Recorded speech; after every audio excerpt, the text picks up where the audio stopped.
This is a full stack application that I built with Next.js, as well as React Query to write queries and mutation, Prisma, a tool I use to communicate with database, and Postgres, which is the database that I am hosting on Heroku. Let's begin.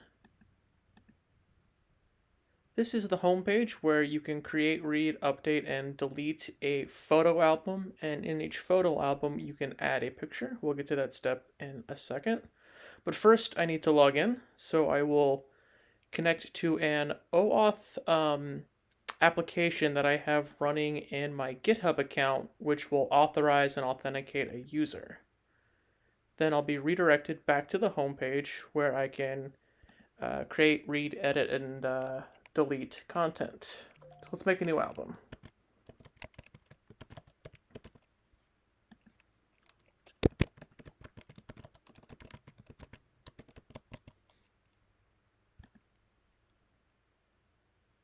And when we look at the code, we'll see that React Query is managing server state so that all of the information available here on the client side is exactly what's available in the server side. Let's go through the edit. I have a Boolean expression that basically keeps track of whether or not this form field should be displayed or not, so that when it evaluates to true, you see the form, and then when it evaluates to false, the form disappears, and then we have an updated album. If you click on the title, you get brought to the show page for the album, and take note of the URL up here, the /15. Something really cool that Next.js does is dynamic routing, so I don't have to actually create a folder called /15. I'll create a specific kind of folder or file, and then Next.js will create that for me dynamically. Now I'm going to grab a photo from my hard drive, which was a really cool feature of this project, was being able to actually take an image from my hard drive and then upload it to my database. I'm using a third-party API called Cloudinary, on which I have created an account, and Cloudinary gives me an API endpoint that I can access. So what's going to happen, and I'll show you this in the code, is I'm going to send this image as a file to Cloudinary. Cloudinary will host it in their database and then send me a URL. From that point on, I'm going to use the URL to save the URL in my own database to display this image on my application.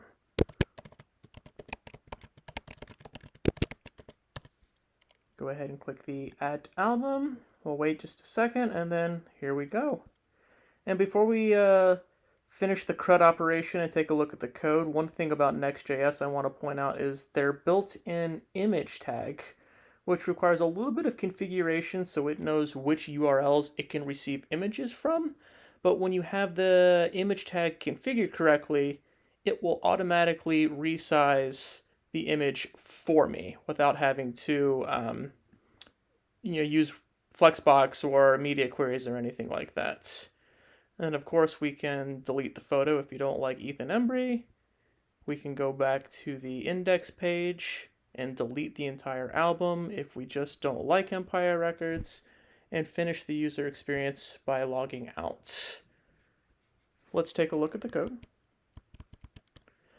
So when I created a new Next.js application, it set me up with a pages folder, inside of which is an API folder.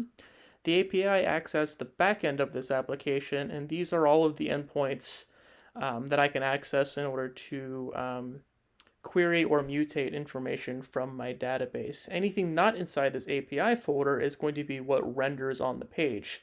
So the cool thing about Next is all of this API information isn't rendered in the browser, and so it makes my application more performant. And also, since I could access any of these API endpoints through a relative path, such as you see here, it makes getting information also quicker and a little bit more performant. Now I want to start with Prisma, which is a tool to communicate with the database. This is done by running a Prisma init command, at which point this Prisma folder is generated for me, as well as this schema.prisma file.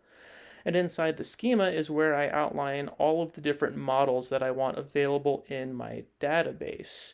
Once I've written everything like this, I can run a migration, which is then saved here, and my database will then reflect what is based here in my schema. You also need to create what's called a Prisma client. This is done through a command line argument, so I'm not going to be able to show you here in this demonstration. But once I create this client, the client reads this schema and it knows how to manage data. The second thing you have to do with, or another thing you have to do with Prisma is create an instance of it in the API. So this is a good chance to take a look at one of these API files back here. So first I import Prisma, and then I create a new instance of the Prisma client, and then through that client, I access the particular model that I'm looking to either query or mutate, and then I run the query or the mutation afterwards, and provide whatever pertinent information I need to after that.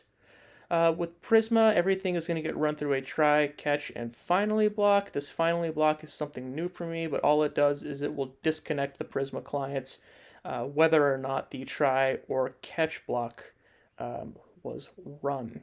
Now, while we're here in the API page, I want to point out to you this Git Session method, and this is something available through Next.js. This is how I authenticated a user before that user was able to edit or update any of the information on my page. Git session is a function built in that will check to see whether or not there is a session in my database, and if there is, then it will allow all of my other API goodness to happen. Otherwise, I send back a response that simply says, well, you're not logged in. While I'm on the subject of next auth, let's take a look at this particular file. It's at a particular pathway, API/auth, and then the name of this file is hidden in square brackets .nextauth.js. So any requests sent to that pathway, API/auth/ this file, will get sent to this particular file right here. And this comes straight from the documentation of NextAuth. It basically takes a list of providers. It doesn't have to be GitHub. You can do email authentication. I believe you can also do Facebook or Twitter, but I chose GitHub for this example. And then the rest of the information, again, taken straight from the documentation. I have all of these variables saved in a .env file. One thing to keep in mind is when this application is deployed to Heroku, all of these variables have to be saved as config variables so that they can be accessed. And these variables are given to me through OAuth on GitHub. So once I created the application, it gave me the client ID and the client secrets, and then, well, the auth secret and the jot secret are actually things that I made up, but they're, again, just things that are easy to make. This adapter is something specific for Prisma. There's a slight variation in the SQL that I use to set up the models in my Postgres database and the models available on my schema, the schema.prisma file. So this adapter simply handles those changes for me. So let's get into some of the fun features of Next.js. I'm going to start with the index/square bracket ID. Earlier I had mentioned how Next will offer dynamic routing for you, which is why I don't have to create a specific file called / in this instance 13, which correlates with the album ID number. Instead, I can create this square bracket either as a file or as a folder, and Next will dynamically generate those endpoints for me without me having to do that on my own. Now, in order to implement this, I'm going to use a function called get server-side props. This is going to make an API call and make sure that all of the information is received before it renders any of that information on the page. Taking a look up north, I just have a couple of functions here, one to create a picture and one to delete a picture, inside of which are just fetch calls that I'm making to my API. We looked at an API file earlier, and again, you can notice that I can access these through a relative pathway, which is pretty neat. Once I have the data information, I can then use it in my application. this is a good time to bring up React Query, the tool that I'm using to write queries and mutations. The first thing I want to point out is use query, which is going to take advantage of the GET request, which I have outlined a little bit further north up there. And use query is basically going to manage what content is available on the screen and compare it to the content in my database. And anytime this data changes, it's going to run this query one more time and make sure that what's shown on the screen is what is available in the backend. Use mutation is something through React Query, which is what I'm used to mutate data. In order to mutate data, I need to give it a callback function so it knows what kind of mutation I want to run, and then it needs to take information, and it gets that information from this mutate down here. So all this method does is it takes the information that will get, passed along to that callback function, and then the callback function accesses the API where Prisma does its thing. So that takes you through most of the cool features of Next.js. While we're here on this screen, I guess I'll go over how I uploaded an image, since that was a really cool feature of this application. Basically, I grabbed a file from a specific type of input, which will take a file from your hard drive. I then created a new instance of form data, added to that form data the file from my hard drive, and these custom presets that are available in Cloudinary. Once you go to your Cloudinary account, you can access what kind of presets you want to do, like if you want your photo to be black and white, or what size you want it to display on your page.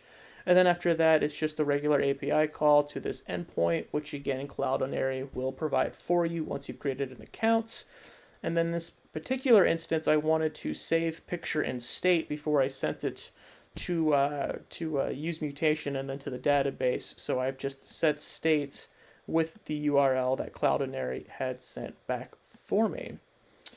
So that takes you through this app. Again, this was built with Next.js, Prisma to communicate with the database, React Query to write queries and mutations, and Postgres, which I have hosted on Heroku. Thank you.